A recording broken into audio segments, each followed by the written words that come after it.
Mereka bilang posisi RP adalah barisan sakit hati. Ya, meski orang bilang Prabowo pasti akan melindungi Jokowi, orang beropini bahwa apapun yang dilakukan oleh Jokowi akan di-backup oleh Prabowo, kata orang. Tapi asumsi itu kok tumben nggak kelihatan ya. Ketika belum lama dunia heboh karena posisi RP, lembaga investigasi kriminal level dunia itu, untuk akhir 2024 kemarin, menempatkan beberapa pemimpin negara yang banyak masalah, masuk jadi finalis sebagai pemimpin paling berperilaku korup, dan di situ Jokowi masuk 5 besar. Saya kira kita doang ya yang tahu dan berpikir begitu ya. Saya kira sih, ternyata masyarakat dunia juga paham kalau perilaku Jokowi menggunakan kekuasaan untuk keuntungan pribadi dan keluarganya itu adalah kriminal dan layak disejajarkan dengan beberapa penjahat dunia. Ya, saya dengar Jokowi marah. Marah banget. Saya nggak tahu marahnya dia gimana. Mungkin gini marahnya. Saya marah. Mungkin ya teman-teman ya. Kapan kita melihat Bapak Jokowi itu terlihat marah? Kita lihatlah, bahkan ketika Bapak Jokowi dinominasikan menjadi salah satu pemimpin yang terkorup ya, versi OCCRP ya, Pak Jokowi menanggapinya pun dengan cukup santai. Nah, ini ada video yang cukup menarik, yuk kita simak bareng-bareng videonya sampai selesai biar kita itu enggak gagal paham ya. Gitu ya. Marah banget dan katanya dipanggil tuh semua orang dekatnya, katanya.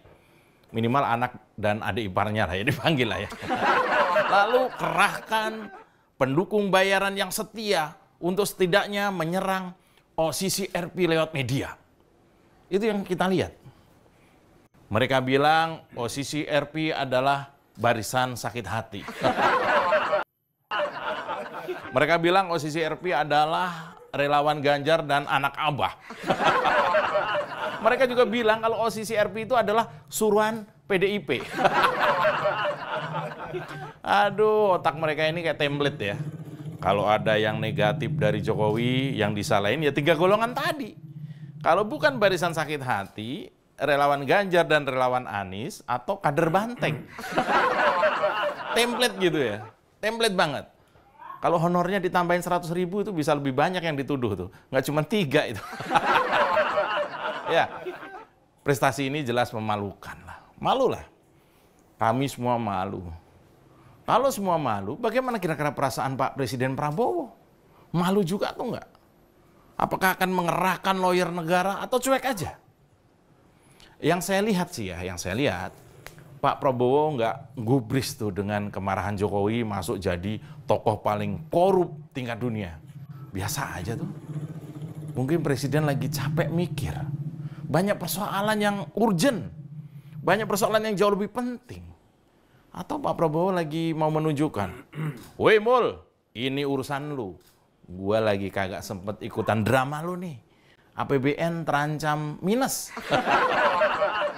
Ya, saya melihat Prabowo mungkin bukannya nggak mau bantu Jokowi, bukan. Prabowo bukannya nggak peduli Jokowi, tapi mungkin Pak Prabowo capek. Ya gimana nggak capek ya?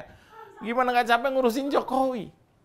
Situasi ekonomi lagi nggak jelas. Pendapatan negara terancam ambruk. Ini Jokowi kayak ngerecokin aja gitu, ganggu melulu. Memang ada wapres sih, tapi itu wapres kampanye melulu kerjaannya. Hei Mas Wapres, Pilpres masih 4 tahun lagi. Nah, menurut opini saya, Presiden Prabowo memang harus fokus kerja pemerintahan ya. Keluar negerinya udahan dulu deh Pak. Soalnya kalau Pak Prabowo keluar negeri, itu orang Solo itu mendadak kangen cucunya yang di Jakarta Pak.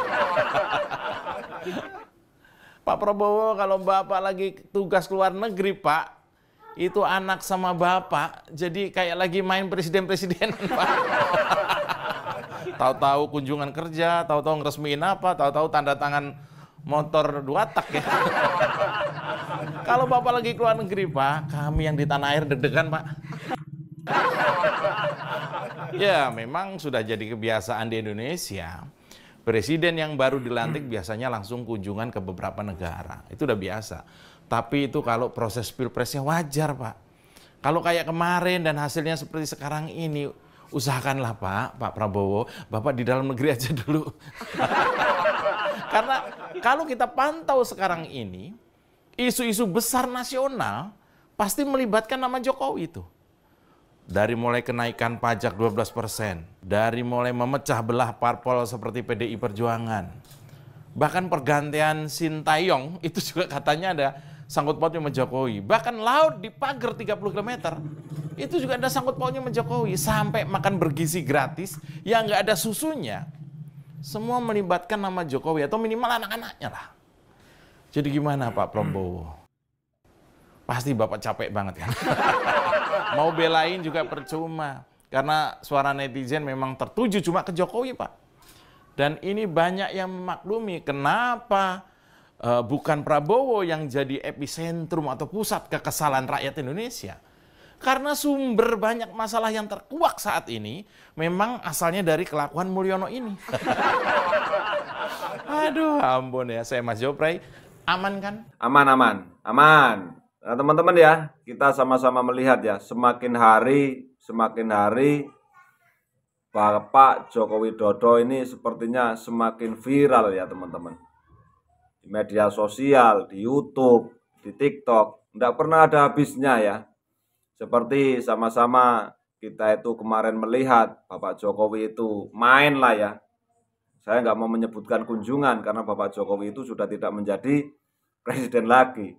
Nah di situ itu masyarakat masih berbondong-bondong, nah seakan-akan mungkin masih ada di benak masyarakat beliau itu sangat mencintai Bapak Joko Widodo ya.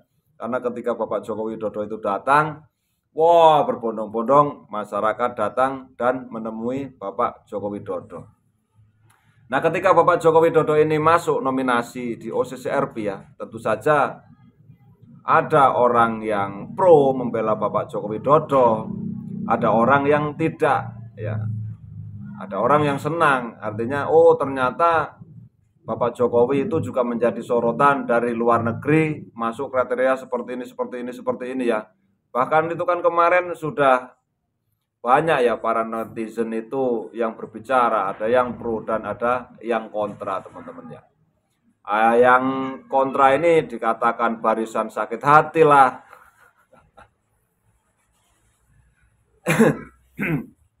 Dikatakan barisan beberapa persen lah. Ya, itu namanya pendapat lah ya. Ya, seperti yang dijelaskan oleh Bapak Mahfud MD juga kita sudah mendengarkan kemarin videonya. Jadi ya menurut saya antara pro dan kontra, antara suka dan tidak suka itu ya monggo mau bagaimana lagi ya. Itu terserah Bapak Joko Widodo sekarang itu mau nanggapinnya bagaimana. Dan juga Bapak Jokowi juga sudah dilaporkan kalau nggak salah ya oleh aktivis 98 kalau nggak salah itu ke KPK teman-teman ya. Mudah-mudahan apa yang viral-viral kali ini ya ada sebuah hikmah ya. Nah oke teman-teman, terima kasih telah menonton video-video dari kami ya. Mudah-mudahan ada manfaatnya, ada hikmahnya untuk kita semuanya. Kalau hidup itu memang pasti ada selalu masalah. Apalagi siapapun yang menjadi pemimpin ya harus siap. Harus siap telinganya itu bahasa Jawanya itu budek. Karena banyak sekali orang yang akan membicarakan seorang pemimpin tersebut. Tidak usah kita itu berpikir banyak ya. Seorang pemimpin benar pun pasti akan terlihat salahnya. Nah kan tapi ketika seorang pemimpin itu memang merugikan negara, ya mau bagaimana lagi? Tentu saja di negeri ini ada sebuah hukum yang memang harus membuat para pemimpin kita itu jera dan tidak melakukan hal-hal yang merugikan negara kita, negara Republik Indonesia. Oke teman-teman ya, mohon maaf kalau ada salah kata dari ungkapan saya ya. Salam sejahtera untuk kita semuanya, salam bahagia. Wassalamualaikum warahmatullahi wabarakatuh.